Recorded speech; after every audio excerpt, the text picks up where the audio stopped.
வணக்கம். பழக்கங்களால் வளமுடன் வாழ என்னதான் சொல்கிறது நம்ம திருக்குறள் தெரிஞ்சுக்கலாமா? அதுல யூனிட் 1 அதுல வந்து அஹ், எனக்கு உதவும் பழக்கம் பார்த்துட்டு இருக்கோம். அதுல வந்து தொடர்ந்து படிக்கும் பழக்கம்.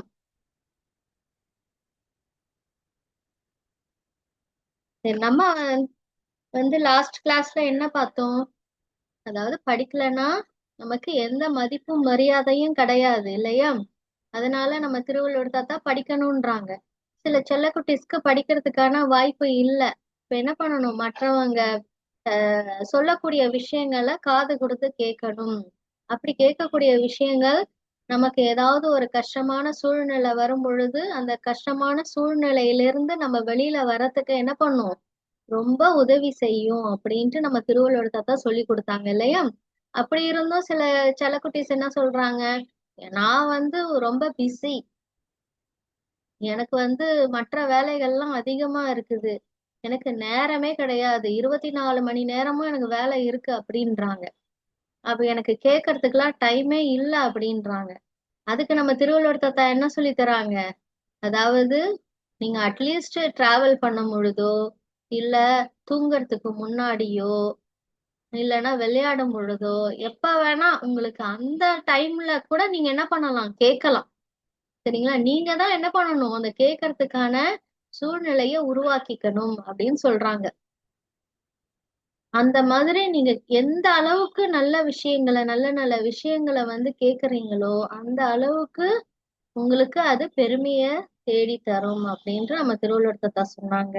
இருந்தாலும் ஒரு செல்லக்குட்டி வந்து இது ஏத்துக்கவே மாட்டேங்கிறாங்க. என்ன சொல்றாங்க அப்படின்னா, திருவள்ளுவர் தாத்தா இப்ப என்கிட்ட நிறைய பணம் எல்லாம் இருக்கு, பணம் இருந்தாலே பெருமை தன்னால வந்துருமே, என்கிட்ட நிறைய செல்வங்கள் இருக்கே, ஆல்ரெடி இருக்கு, அப்ப இருந்தாலே எனக்கு பெருமை வந்துடுமே, இதுக்காக நான் வந்து காது கொடுத்து ஒரு விஷயத்த கேட்டுதான் எனக்கு பெருமை வரணும்னு அவசியம் இல்லையே அப்படின்றாங்க. அதாவது நான் வந்து நல்ல வளமா இருக்கிறேன், நல்லா ப்ராஸ்பரஸா இருக்கிறேன், நல்ல ஒரு பண வசதியோட இருக்கிறேன்றதே பெருமை தானே. எல்லாரும் என்னை பார்த்து பெருமையா தானே நினைப்பாங்க. அப்படி இருக்கும் பொழுது காது கொடுத்து ஒரு விஷயத்த கேட்டு அப்புறம் அது மூலமா நமக்கு வந்து பெருமை வரணும்னு நான் ஏன் முயற்சி செய்யணும் அப்படின்னு கேக்குறாங்க. இதெல்லாம் சரியில்லை, இதெல்லாம் ஏத்துக்க முடியாது அப்படின்றாங்க. சரிங்களா? அதுக்கு நம்ம திருவள்ளுவர் தாத்தா இன்னைக்கு சூப்பர் டூப்பரா ஒரு பதில் சொல்ல போறாங்க. என்ன சொல்ல போறாங்கன்னா, நீங்க வந்து ஆல்ரெடி வந்து நீங்க செல்வங்கள் உள்ளவங்களா இருக்கீங்க, உங்களுக்கு அது பெருமையை கொடுக்குது அப்படின்னா அந்த பெருமை நிலையானது இல்ல. சரிங்களா? அந்த பெருமை நிலையானது இல்ல. எப்ப வேணா உங்ககிட்ட இருந்து அந்த செல்வங்கள் போயிடுச்சுன்னா உங்க பெருமையும் போயிடும் இல்லையா? அதனாலதான் நம்ம திருவள்ளுவர் தாத்தா சொல்றாங்க, அந்த பெருமை நிலையானது இல்ல. நீங்க காது கொடுத்து கேட்பதுனால வரக்கூடிய பெருமை தான் என்னது? நிலையான பெருமை. சரிங்களா? அதுதான் எப்பவுமே வந்து நீங்க இருந்தாலும் இந்த உலகத்தை விட்டு போனாலும் அது என்னைக்குமே அந்த பெருமை நிலைச்சு நிக்கும் அப்படின்றாங்க. அதனால காது கொடுத்து கேட்பது ரொம்ப முக்கியம் அப்படின்றாங்க. இப்ப வந்து சில குட்டீஸ் நீங்க வந்து நினைப்பீங்க, இப்ப காது கொடுத்து கேட்கறது அப்படின்னா, இப்ப மற்றவங்க பேசக்கூடிய விஷயங்கள், நம்ம பார்க்கக்கூடிய வீடியோஸ் இல்லையா? இப்ப வாட்ஸ்அப் மெசேஜஸ் இப்படி இது எல்லாமே சொல்லலாம். இதையும் தாண்டி இன்னும் சில விஷயங்களும் இருக்கு. என்னன்னா, இப்ப உங்களுக்குள்ளேயே நிறைய கேள்விகள் வரும். சரிங்களா? இந்த அதிகாரமே என்னதான்? கேள்விதான். இந்த அதிகாரத்தோட பெயரே என்னது? கேள்விதான் நம்ம திருவள்ளுவர் தாத்தா வச்சிருக்காங்க. உங்களுக்கு நிறைய உங்களுடைய மனசுல கேள்விகள் வரும். உங்க அப்பா அம்மா கிட்ட நீங்க எப்பவுமே என்ன பண்ணுவீங்க? தொந்தரவு பண்ணி ஏதாவது கேள்வி கேட்டுக்கிட்டே இருப்பீங்க. சரிங்களா? சம்டைம்ஸ் என்ன பண்ணுவாங்க உங்க அப்பா அம்மா அதுக்கான பதில் சொல்லுவாங்க. சம்டைம்ஸ் அதுக்கு பதில் தெரியாத பொழுது அவங்களுக்கே ஒரு எரிச்சல் உண்டாகும். சரிங்களா? அப்ப வந்து இந்த மாதிரி நிறைய கேள்விகள் வரும். ஆனா நீங்க என்ன பண்ணக்கூடாதுன்னா, இப்ப வந்து அதுக்கான பதில் கிடைக்கலன்னு அதை விட்டுறக்கூடாது. நீங்க அந்த கேள்விகளை காது கொடுத்து லிசன் பண்ணணும். உங்க மனசுல நிறைய கேள்விகள் வரும். ஏன் இந்த நிலா வெள்ளையா இருக்கு? இந்த நிலால எப்படி வெளிச்சம் வந்தது? இந்த பூமி சுத்துதுன்றாங்களே, நம்ம எப்படி வந்து ஸ்டேபிளா நிக்கிறோம், நடக்கிறோம், எல்லா வேலையும் செய்யறோம்? இந்த மாதிரி நிறைய கேள்விகள் வரும் உங்க மனசுல. அதுக்கு பதில் எப்படி கிடைக்கும்னா நிச்சயமா யார் மூலமாவது கடவுள் அந்த பதில நமக்கு கொடுப்பார். அதையும் நீங்க ஸ்கிப் பண்ணாம காது கொடுத்து கேட்கணும். ஐயோ அன்னைக்கு நமக்கு இந்த கேள்வி வந்ததே, அதுக்கான பதில் நமக்கு அது பதில் மாதிரி இருக்கே அப்படின்னு சொல்லிட்டு லிசன் பண்ணணும் நல்லா. சரிங்களா? யார் மூலமாவது கிடைக்கலாம். இல்ல ஏதாவது ஒரு புத்தகத்துல நீங்க வேற ஒரு விஷயம் தேடும் பொழுது உங்க மனசுல இருந்த அந்த கேள்விக்கான உங்களுக்கு பதில் கிடைக்கலாம். எப்படியாவது பதில் உங்களுக்கு கிடைக்கும். இல்ல நீங்களே அது சம்பந்தமா ஆராய்ச்சி பண்ணலாம். இந்த மாதிரி விஷயங்கள் தான் என்ன பண்ணும்னா உங்களுக்கு பெருமையை தேடி தரும் அப்படின்னு நம்ம திருவள்ளுவர் தாத்தா சொல்றாங்க. அதனால உங்க மனசுல உண்டாகிற அந்த கேள்விகள் இருக்கு இல்லையா, அத நீங்க நல்லா லிசன் பண்ணணும், காது கொடுத்து கேளுங்க அப்படின்னு நம்ம திருவள்ளுவர் தாத்தா சொல்றாங்க. அது ஸ்கிப் பண்ணிடாதீங்க அப்படின்னு சொல்றாங்க. ஃபார் எக்ஸாம்பிள் நம்ம சர் ராமன் அப்படின்ட்டு ஒரு சயின்டிஸ்ட் இருந்தாங்க. நீங்க சயின்ஸ்ல படிச்சிருப்பீங்க, ஒருவேளை படிக்கலைன்னா இனிமேல் படிப்பீங்க. அவங்க கப்பல்ல டிராவல் பண்ணிட்டு இருக்காங்க. இப்ப டிராவல் பண்ணும் பொழுது என்ன ஆச்சு அப்படின்னா அவங்களுக்கு ஒரு கேள்வி வருது. என்னன்னா இந்த கடல் ஏன் நீளமா இருக்கு? தண்ணிக்கு கலரே இல்ல இல்லையா? தண்ணிக்கு எங்கேயாவது கலர் இருக்கா? இல்லவே இல்லை. ஆனா கடல் நீளமா இருக்கு, அது எப்படி நீளமா இருக்கு? இதுதான் அவர் மனசுல வந்த கேள்வி. சரிங்களா? அந்த கேள்விய அவரு லிசன் பண்ணார்.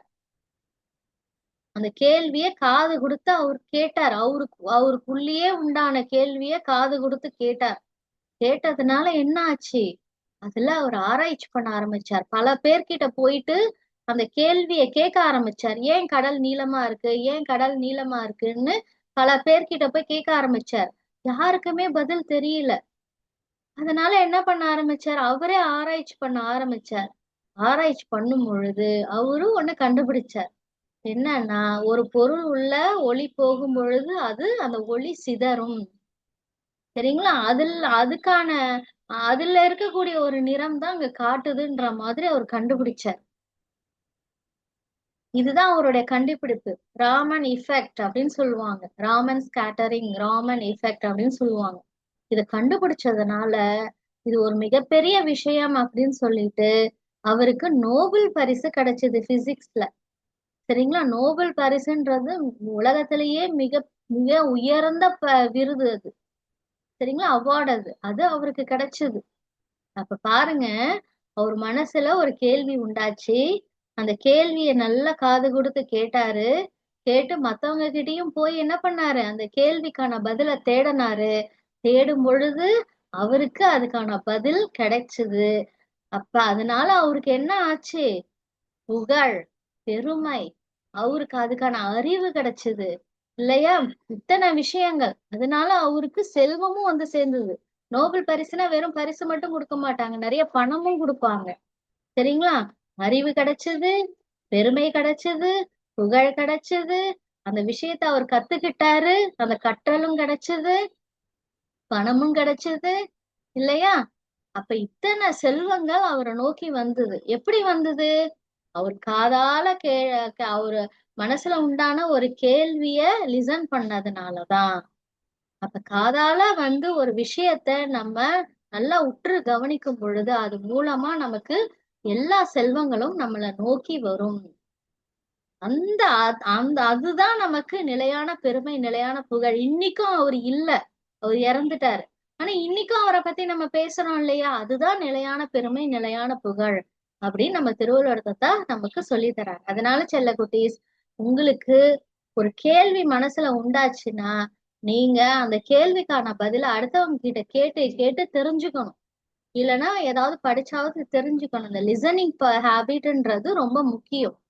சரிங்களா? மனசுல உள்ள கேள்வி, மற்றவங்க சொல்லக்கூடிய விஷயங்கள், இப்படி எல்லாத்தையும் என்ன பண்ணணும்? நல்லா காது கொடுத்து லிசன் பண்ணணும். சரிங்களா? அதுதான் நம்ம திருவள்ளுவர் தாத்தா இந்த திருக்குறள்ல நமக்கு சொல்லி தராங்க. செல்வத்துள் செல்வம் செவி செல்வம், அச்செல்வம் செல்வத்துள் எல்லாம் தலை.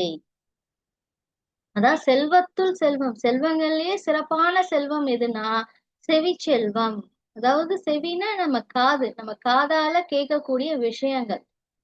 சரிங்களா? அதுதான் என்னது சிறந்த செல்வம் அப்படின்றாங்க. அந்த செல்வம் தான் அச்செல்வம். அந்த செல்வம் தான் செல்வத்துள் எல்லாம் தலை. அதாவது செல்வங்கள் நம்ம சொல்றோம் இல்லையா, இப்படி கல்வி, பெருமை, புகழ், அறிவு, பணம், இப்படி இருக்கு இல்லையா, இது எல்லாத்துக்குமே தலையானது எதுன்னா நம்ம காதால கேட்கக்கூடிய அந்த விஷயங்கள் தான். ஏன் அத தலை அப்படின்னு சொல்றாங்கன்னா, இந்த காதால கேட்கக்கூடிய விஷயங்கள் தான் இந்த மாதிரி மற்ற செல்வங்கள் இருக்கு இல்லையா, பெருமை, புகழ், அறிவு, கல்வி, இது எல்லாமே நம்மளுக்கு வந்து சேரும். அது வழியாதான் வந்து சேரும். அதனாலதான் இது என்னன்னு சொல்றாங்க, தலையாயது அப்படின்றாங்க. இது வழியாதான் என்ன பண்ணும், மற்ற செல்வங்கள்லாம் நம்மள வந்து சேரும் அப்படின்றாங்க. அதனாலதான் இதுதான், இந்த செல்வம் தான் எல்லா செல்வங்களை விட சிறந்தது அப்படின்ட்டு நம்ம திருவள்ளுவர் தாத்தா இந்த திருக்குறள்ல நமக்கு சொல்லி தராரு. இனிமே செல்ல குட்டீஸ், அடுத்தவங்க ஏதாவது ஒரு விஷயம் பேசுனாங்கன்னா கண்டிப்பா காது கொடுத்து கேட்பீங்க இல்லையா? உங்க மனசுலயே ஏதாவது கேள்வி உண்டாச்சுன்னா அதையும் காது கொடுத்து கேட்பீங்க இல்லையா? ஏன்னா அதுதான் நமக்கு நிலையான புகழ், பெருமை, அறிவு, பணம் எல்லாத்தையும் கொண்டு வந்து சேர்க்கும். கண்டிப்பா இல்லையா? இதுதான் நம்ம கேள்விக்கான பதில். நீங்க சூப்பர் டூப்பரா நீங்க என்ன புரிஞ்சுக்கிட்டீங்களோ அழகா அந்த கேள்வி பதில் உதாரணத்தோட அழகா சொல்லி அனுப்புங்க. Thank you so much.